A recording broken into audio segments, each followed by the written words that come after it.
What's up mga ka-hybrid? NK5017. Mga ka-hybrid.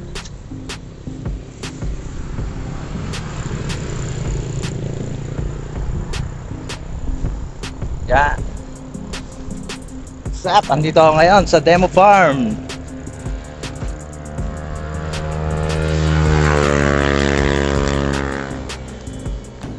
Barangay Kasongsong, Gimba, Nueva Ecija mga ka-hybrid. Nagtanim dito ng NK at dun sa gawin doon S6003. Ganda. Hello, what's up mga ka-hybrid? Ay bago po tayo mag-start ng ating demo farm dito po sa tanim nilang Super Hybrid Rice NK5017 ng Syngenta, no mga ka-hybrid. Pero bago yan mga ka-hybrid ay tayo ay magsha-shoutout na naman. Ay unang-una kong shoutout dito ay si Mr. at Mrs. Jajeji Guzman. Shoutout po sa inyo dyan mga ka-hybrid, no? At susunod nating isi-shoutout ay si Alvin Reyes. Shoutout. Pangatlo nating isi-shoutout ay si Ma'am Mary Jane Goloran from Davao del Norte. At susunod natin si shoutout ay si Jacob Manantan from Mayapyap, Nueva Ecija, mga ka-hybrid. At sunod natin muli ay si shoutout si Rosita Olivar, Kim Aliboso, si Sir Elton John Hernane from Butuan City, Mindanao, Adonis Villas from Capiz, at si Sir Rex Matabang. Shoutout po sa inyo mga ka-hybrid at sa mga suporta po ninyo panonood ng aking walang kasawa-sawang dito po sa aking channel, YouTube channel, no mga ka-hybrid. At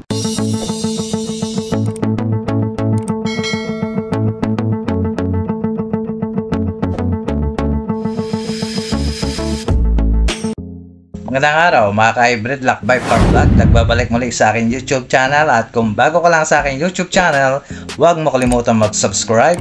Pa-hit na rin po ang notification bell para lagi po kayong updated sa mga bagong uploads at mga videos natin. So for today's vlog mga ka-hybrid ay kanina ay nagpunta ang yung Kalakbay Farm dito sa Barangay Kasongsong, Gimban, Nueva Ecija, mga ka-hybrid. So bakit ako nagpunta ron sa Barangay Kasongsong mga ka-hybrid? So ipakita sa inyo yung kanilang demo farm na tanim na Super Hybrid Rice na NK5017, mga ka-hybrid. So ito yung NK50 na to ng Syngenta, ng bida sa lahat ng wet or dry season, mga ka-hybrid, no? Ito yung nagbigay sa amin ng mataas na ani, mga ka-hybrid. So papakita ko sa inyo mga ka-hybrid ay yung actual na mga inuhay, mga binutil dito po sa ripening stage ng NK 5017, mga ka-hybrid. So although hindi kami rito yung farmer, ay napadaan lang ako dito sa lugar na to dahil ay minsan ako napadaan dahil nung tanim nila ay hindi ko na-update kayo dun sa kanilang tanim na dati pa lang na vegetative. Ayan, ngayon nakita na natin na ripening stage na yung kanilang tanim, ng mga ka-hybrid. Para makita nyo rin mga ka-hybrid yung actual na kanyang butil at yung kanyang karakteristik, yung crop standing na meron sa Super Hybrid Rice na NK5017, mga ka-hybrid. Para may re-recommenda natin sa susunod na wet season, mga ka-hybrid. Yung tinanim namin ay wet season. Ang problema lang mga ka-hybrid ay yon, nagkaroon ng kulugo o yung pulse moth sa English. Ay hindi lang yung pulse moth ang umatake sa aming NK ay kundi ay dumapa, mga ka-hybrid, dahil sa sobrang kapal ng kanyang uhay, mga ka-hybrid. So makikita nyo ngayon ay so hindi lang dahil sa pagdapa, yung kasi nga dati nga nataniman namin yon ng sibuyas dahil nga sobrang nitrogen, tapos yung temperatura, kaya po ay dumapa po yung aming tanim. Pero bakit kahit dumapa yung aming tanim ay nakaani pa rin po kami ng 246 kabans in just 1 hectare, yung mga ka-hybrid. So kaya papakita natin ngayon mga ka-hybrid yung sa ating mga farmers na nagbabalak po magtanim nitong darating na wet season, mga ka-hybrid. At pakita ko rin sa inyo yung kanyang kung madahon nga ba ang NK, kung mas labas po ba yung kanyang inuhay, yon mga ka-hybrid yung papakita natin ngayon, dahil hindi natin nasubaybayan itong super hybrid rice na NK5017 dahil nga ay medyo may kalayuan dito po sa aming lugar yon mga ka-hybrid, ay pinilit nating dalawin para po sa inyo mga ka-hybrid. So paki-comment mga ka-hybrid yung mga naka-experience ng NK dyan sa inyong lugar, at ano po yung naging resulta, yung kanyang inyong ani po mga ka-hybrid, at paki-comment po mga ka-hybrid sa ating mga farmers para po ditong darating na wet season ay ito po yung ikanilang inyo pong itatanim ng mga ka-hybrid. So hindi lang doon sa crop standing, ay makikita rin natin ito kung dumapa po ba yung kanyang o nagkaroon po ba ng lodging doon sa kanyang puno ngayon itong dry season ng mga ka-hybrid. So ano ba yung pagkakaiba ng kanilang performance doon sa wet or dry season ng mga ka-hybrid. So ano pang hinihintay nyo mga ka-hybrid, at tingnan natin tong at silipin natin tong nakita nating super hybrid rice NK na ripening stage na NK5017 ng Syngenta, bida to all season ng mga ka-hybrid. Sabi nga ng Syngenta ng mga ka-hybrid. So ano pang hinihintay nyo? Tara, let's go!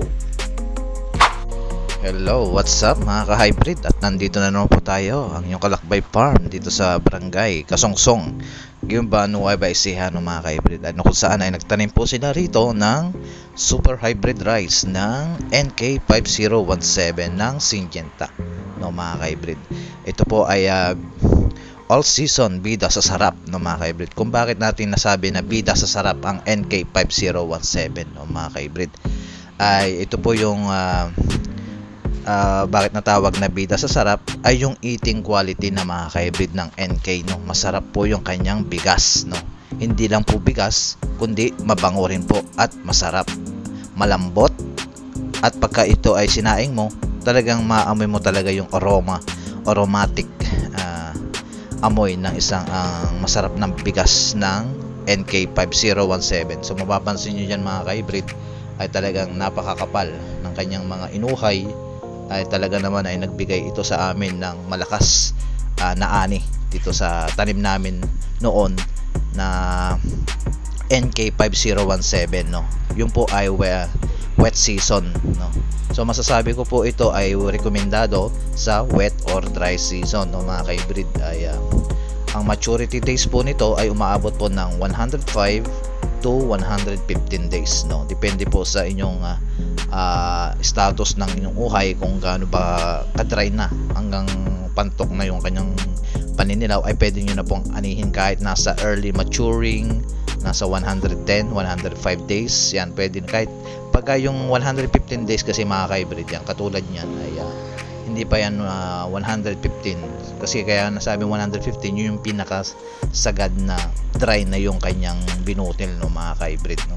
So yan mga ka-hybrid ang NK5017 no. Pagdating naman sa potential yield, hindi po ito nalalayo sa 10 to 15 metric tons per hectare no mga ka-hybrid. At may i-recommenda natin to sa mga farmers natin, sa mga nakasubok na po ng mga ganitong variety ng NK5017 ng Syngenta no. At kung kayo naka-experience na umani na ng 200 to 200 above mga ka-hybrid na katulad po sa amin, so ang abot po ng kanyang potential yield ay abot po sa kabans na 200 to 260. So katulad po yun sa amin, 246 kabans per hectare po yan mga ka-hybrid. So yun po ay inatake pa rin ng kulugo no. So hindi po kasi kami nag-apply dito ng fungicide no. So yan, yun po yung masasabi natin ngayon sa super hybrid rice na NK, kung gaano napakakapal po ng kanyang butil. Kaya po ito yung napili namin no.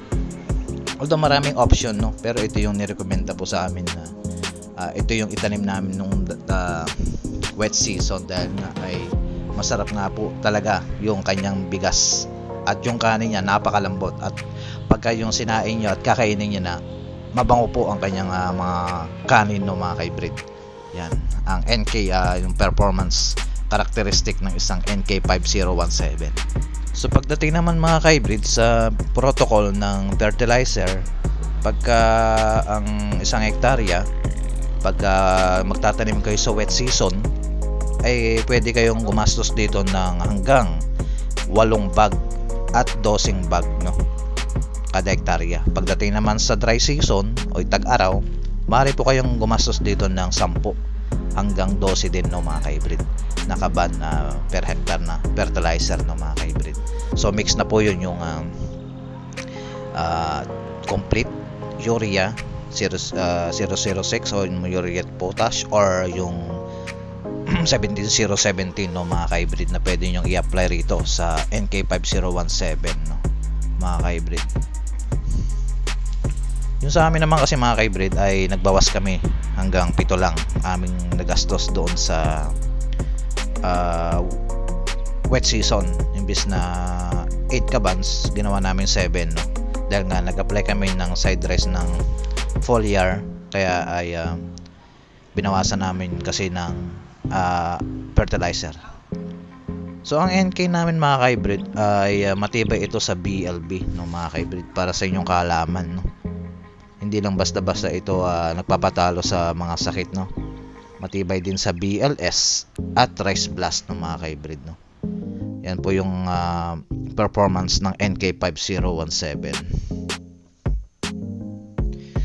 Ang NK po, mga ka-hybrid, ng Syngenta ay available po ito sa mga suking agri-supply natin, lalo na po dito sa gawing Nueva Ecija, no, mga ka-hybrid. So in terms of ibang lugar, ay pwede nyo rin pong tanungin ang inyong mga agri-supply na inyong bibilan ng NK5017 or yung S6003, no, mga ka-hybrid. Yung S6003, mga ka-hybrid, ay iba-vlog din natin sa susunod na pag-visit natin doon, no, dahil hindi pa to ripening stage, no.